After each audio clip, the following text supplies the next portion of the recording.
उपेंद्र कुशवाहा और चिराग पासवान में हो गई बड़ी डील।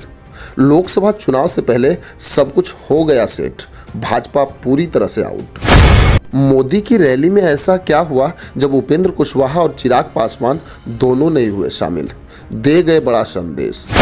बिहार की राजनीति में असली खेल शुरू तो अब होगा कि बिहार में भारी चिराग पासवान या नीतीश कुमार।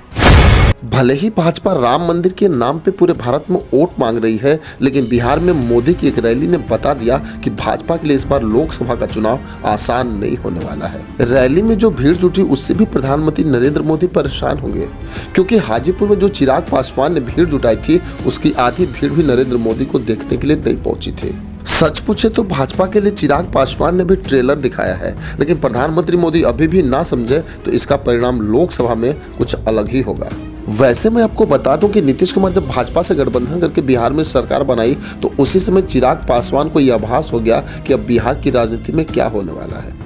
इसलिए उपेंद्र कुशवाहा को दिल्ली अपने आवास पे बुलाया और लोकसभा चुनाव को लेकर रणनीति भी बनाई। अगर बिहार की राजनीति में देखो तो चिराग पासवान का रोल सबसे अहम होता है, क्योंकि कोई भी देश का सांसद खाली होता है तो विदेशी दौरे पे जाता है, लेकिन चिराग पासवान जब भी अपने कामों से खाली होते हैं तो जनता के बीच में होते हैं।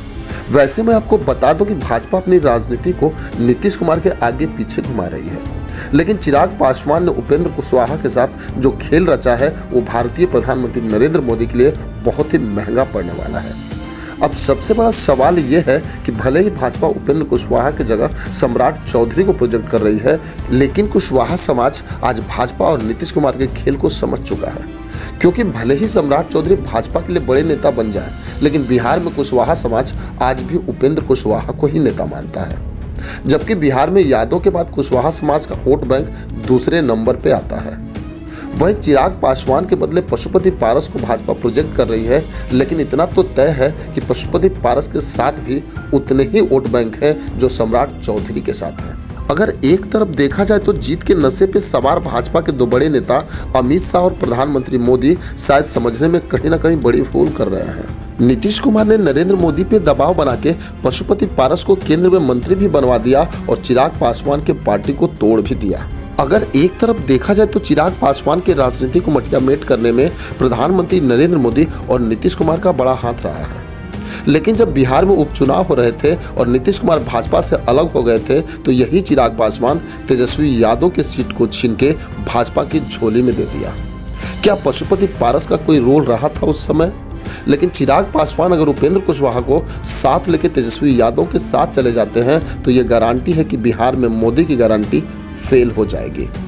वैसे तो चिराग पासवान ने अपनी ताकत हाजीपुर में दिखाई। भले ही भाजपा अपने रथ में नीतीश कुमार को बैठा के लोकसभा में 40 सीटों का दावा कर रही है, लेकिन उपेंद्र कुशवाहा के साथ चिराग पासवान जो खेल करेंगे उसका अनुमान शायद भाजपा को ना होगा। लेकिन इतना तो तय है कि चिराग पासवान को छोड़कर भाजपा बहुत बड़ी गलती करेगी। खैर, इसमें आपकी क्या राय है हमें कमेंट बॉक्स में जरूर लिखेंगे। बस आज के लिए इतना ही, फिर मिलेंगे। जय हिंद।